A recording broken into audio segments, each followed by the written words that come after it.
I shouldn't be buying books. I shouldn't be buying books, honestly. I really need to stop buying books. But unfortunately, I seem to keep buying books, and now I have a book haul. Hello, I'm Beth Joey and welcome back to my YouTube channel. If you're new here, welcome. This is a channel where I paint my face, turn my camera on and talk about some books. Welcome to the book haul. It hasn't even been that long since my last one, but I have another one for you. There are 12 books in this haul and not a lot of them are really part of a series, so I can't bulk a lot of them together. So I'm just going to go straight into it. I'm going to jump straight in and say that most of these I found on Vinted because I have a new obsession, but if you are interested in my Vinted, go and check it out down below because I'm selling some books at the moment. But anyway, I picked up firstly Circe by Madeline Miller off of Vinted because I have been hearing so many people talk about Madeline Miller and her books, and just I've gotten into a bit of a Greek mythology kick at the moment, so I picked this one up. I haven't read it yet, but it is on the list, and it's so cute, it's so little. As for what it's about, the blurb says, in the house of Helios, the god of the sun and mightiest of the Titans, a daughter is born. But Circe is a strange child, not powerful like her father, nor viciously alluring like her mother. Turning to the world of mortals for companionship, she discovers that she does possess power, the power of witchcraft, which can transform rivals into monsters and menace the gods themselves.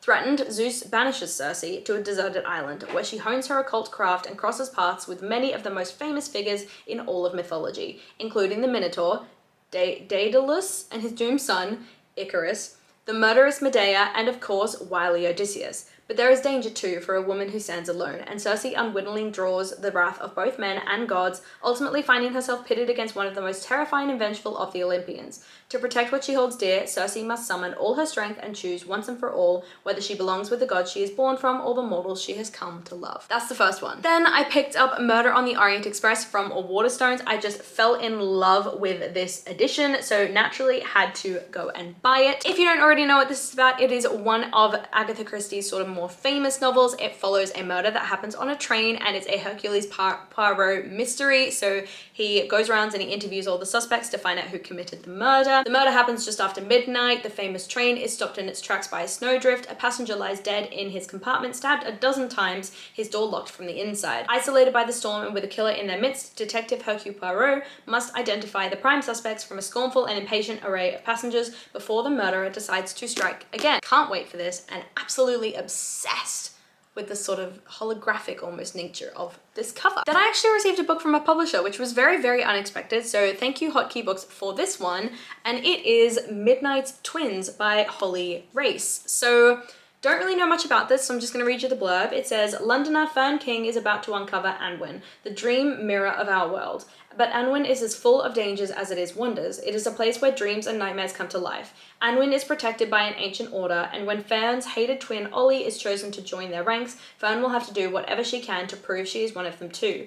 With nightmares becoming harder to defeat and something dark threatening both Anwen and our own world, Fern realizes the real dangers we face in our sleep are far more terrifying than any nightmare. Because if you can influence someone's dreams, you can control their thoughts. Which sounds like such an interesting concept to me. Then I picked up The Final Girl Support Group by Grady Hendrix, which, I mean, that as well, like that's really bloody creepy. But as for what this is about, oh no, it's got an annoying sticker on it which I can't take off. Anyway, as for what this is about, it says, in horror movies, the final girl is the one who's left standing when the credits roll, the one who fought back, defeated the killer, and avenged her friends, the one who emerges bloodied but victorious. But after the sirens fade and the audience moves on, what happens to her? Lynette Tarkington survived a massacre 22 years ago, and it has defined every day of her life since, and she's not alone. For more than a decade, she's been meeting with 5 other final girls and their therapist in a support group for those who survived the unthinkable, putting their lives back together piece by piece. That is until one of the women misses a meeting and Lynette's worst fears are realized. Someone knows about the group and is determined to take their lives apart again, piece by piece. But the thing about these final girls is that they have each other now, and no matter how bad the odds, how dark the night, how sharp the knife, they will never ever give up. Which, I mean, the concept sounds incredible to me. I'm not usually a fan of horror, but I think this might change my mind. Next up, I got my very last Fairy Luke book because I realized that I'm actually not reading these at the moment. So I need to clear the backlog of the ones I've gotten in the past before I sign myself up for the subscription again. So Spells for Forgetting by Adrian Young. This author actually wrote Fable, I think, which I really, really enjoyed. But as for what this one is about, it says, Emery Blackwood's life was forever changed on the eve of her high school graduation when the love of her life, August Salt,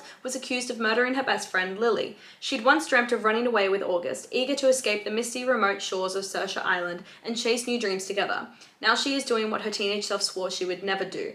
Living a quiet existence among this tight-knit community steeped in folklore and tradition, ruled by the seasons and ancient superstitions. But when August returns after 14 years to bury his mother's ashes, Emery must confront her first love and the reason he left so abruptly. But the town wants August gone again, and as the island begins to show signs of strange happenings, the emergence of deep betrayals and hidden promises threatens to reveal the truth behind Lily's death once and for all. So it sounds like a little bit of fantasy and a little bit of murder mystery and then a romance as well. So I'm keen to read this, and I think, again, cover is just gorgeous. Sprayed edges are gorgeous too. Next up was another Vinted purchase, which is the Red Queen series by Victoria Aveyard. I have heard so many booktubers talking about this one at the moment, and also I think there's a whole reread book club sort of thing going for this series as well. So I had to pick it up and give it a try. As for what it's about, the first one says, this is a world divided by blood, red or silver. The Reds are commoners ruled by a silver elite in possession of godlike superpowers, and to 17-year-old Mare, a red girl from the poverty-stricken stilts, it seems like nothing will ever change.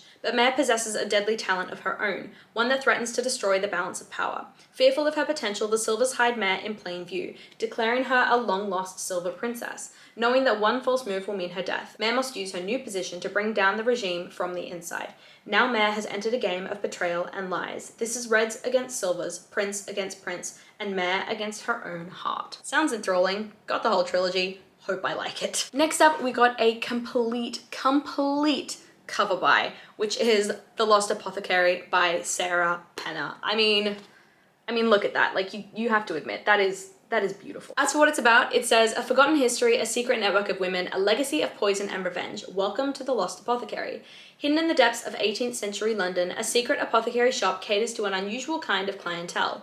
Women across the city whisper of a mysterious figure named Nella, who sells well-disguised poisons to use against the oppressive men in their lives. But the apothecary's fate is jeopardized when her newest patron, a precocious 12-year-old, makes a fatal mistake, sparking a string of consequences that echo through the centuries. Meanwhile, in present-day London, aspiring historian Caroline Parswell spends her 10th wedding anniversary alone, running from her own demons, when she stumbles upon a clue to the unsolved apothecary murders that haunted London 200 years ago. Her life collides with the apothecary's in a stunning twist of fate, and not everyone will survive.